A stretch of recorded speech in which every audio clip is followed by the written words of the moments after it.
Hello and welcome back to this channel. Today's gonna be a very fun video because today I want to dedicate one full video towards microgreens, and today is that video. So we will be covering everything you need to know about growing microgreens, from putting down all of the stuff to harvest. There's a lot we need to cover about, so before we do go ahead and start today's video, please subscribe, hit the bell notification on all so you not miss our video, and please like this video. Let's go start today's video. Now, what's funny is I was actually just introduced into microgreens about 8 months ago, but I've done a lot of work with it, and I've kind of figured out some of the ways that works the best for me, and some of the things that I really have noticed are a big no-no for me. So, first thing I'd have to say, when it comes down to just putting down the seeds, make sure your bigger seeds like your sunflowers, your peas, other bigger seeds like that, make sure you soak them 24 hours before you do. If you need to, you can soak all the other seeds too, but the smaller seeds don't really matter that as much as like soaking the pea seeds. You're probably wondering why would you do that. It just really drastically increases the chances of germination and the rate of germination. So instead of waiting like 2 weeks, or that's extremely like a week, maybe a week and a half, you can bring it all the way down to maybe 3 to 4 days when you soak the seeds, which is a drastic change. So another thing that I really love about microgreens is microgreens isn't just like you can either grow this or this. You have a huge selection. So over time, I've picked some of my favorites. Sunflowers is kind of more of a let's try it for the first time, so that's not really my favorite, but it's still pretty cool to try sunflowers. It's kind of got like a nutty type of flavor, which is really cool. Peas, big highlight for that. Really just an amazing flavor. Another one that I really like is spicy. It just really adds a lot of flavor to just whatever you're putting it in. It's amazing to put in like soups, big one salad, a lot of other stuff. You can actually put it on like a sandwich. I've heard that one too.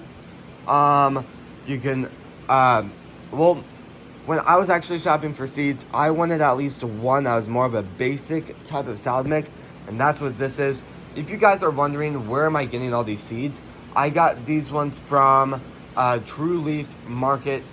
To be honest, I think they're True Leaf Market. Let's go over to the table, the shelf. So, I've actually bought a lot of microgreens from just multiple places, and some of my favorites, well, my top favorites are from True Leaf Market. So, if you guys want to get seeds and you want some good recommendations, I strongly recommend checking out True Leaf Market first. So, back to where we were. That is basic. And then this is broccoli. And I will say all of these are very amazing to just try. I will say be a little bit more careful with broccoli, because if you put in like your refrigerator or something, and just let it sit in there for a long time, it'll stink up everything.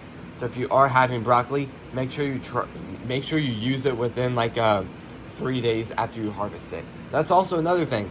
I feel like the shelf life on microgreens are a lot longer than like other plants like lettuce or other herbs. So that's another highlight. And now talking about how to actually just put down the seeds. I actually have an entire video dedicated for that too, of just the process of doing that. So if you guys really want to check that video out and like see that visually, I really strongly recommend checking that one out. But I'm just going to kind of say it as I talk. So what you're going to need is a tray pretty much exactly like this. You're going to want to do a pretty thin layer. I'd say about 1/3 of the way up with any soil. I don't recommend using an expensive type of soil like a Miracle-Gro. Don't use that. Get like a cheaper type of soil. Like, I had not tried peat moss yet because I'm about to start working with that very soon. But something that's worked incredible for me is coconut core, coconut husk. A lot of ways to call it, but I really feel like that's worked amazing for me.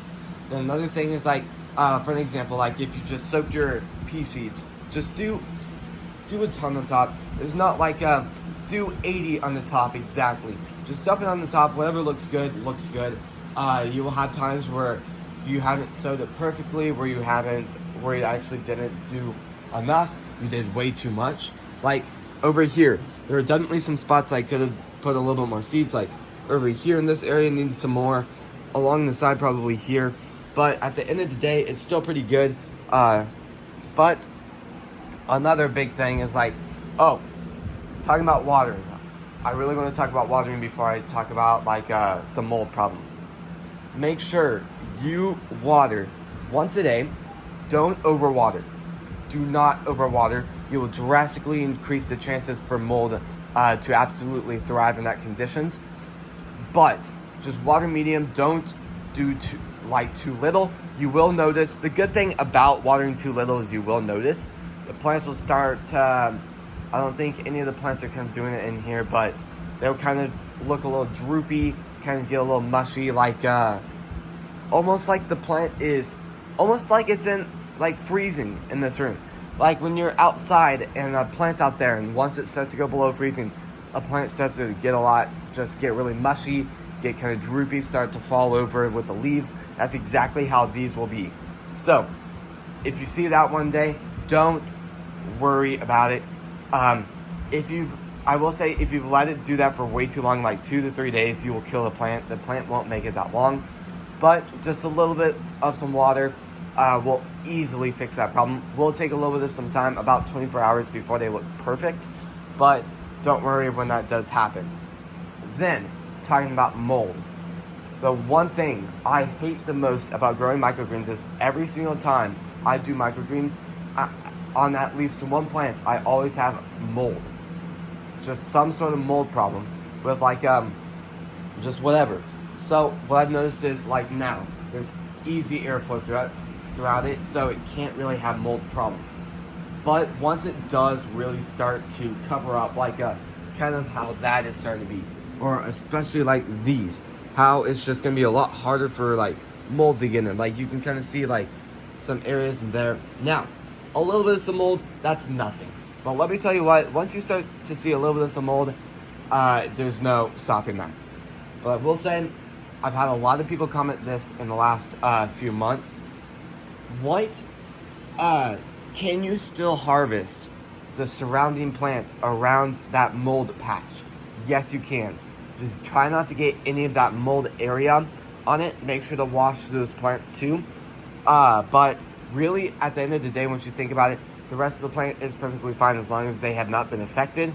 Yeah, so that's usually what I do. But sometimes it'll kind of start in like this phase. But once mold starts to just drastically form, when the plant is in this phase, it's just, I can't really harvest it because it's just too young.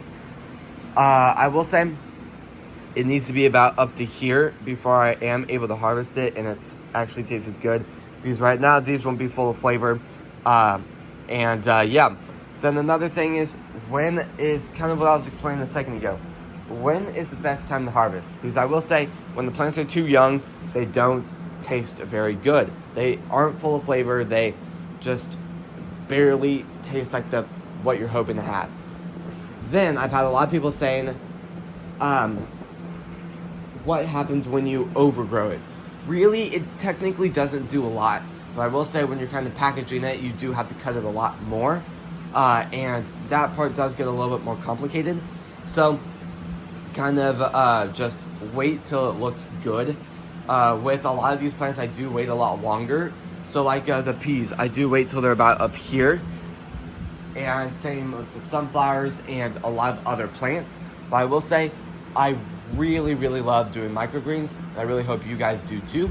If you guys are just now starting microgreens or have been doing it for a long time, I'd really love to hear your opinions on microgreens in the comments. Or if you don't have any plans on growing it and you've had it before, maybe at like I think some place that has microgreens is like McAllister's, or like just like other places. I'm trying to think of some places that actually uses microgreens. Like, for some reason, I can't think of them. Well, I will say, if you guys have had microgreens in the past, but you don't have any plans on growing it, I'd really love to hear your opinions on if you like the microgreens, if you thought they were weird, if you thought they were delicious. If you go back to that store and just order the microgreens on the plate, I'd really love to hear what you guys think about microgreens. And yeah, this is gonna be the end of the video. So if you guys like these types of videos, please subscribe, hit the bell notification on all so you do not miss our video. And please like this video. I just really want to give a second to thank you all for watching today's video and supporting the channel. And I'll see you guys tomorrow when we post next. Peace.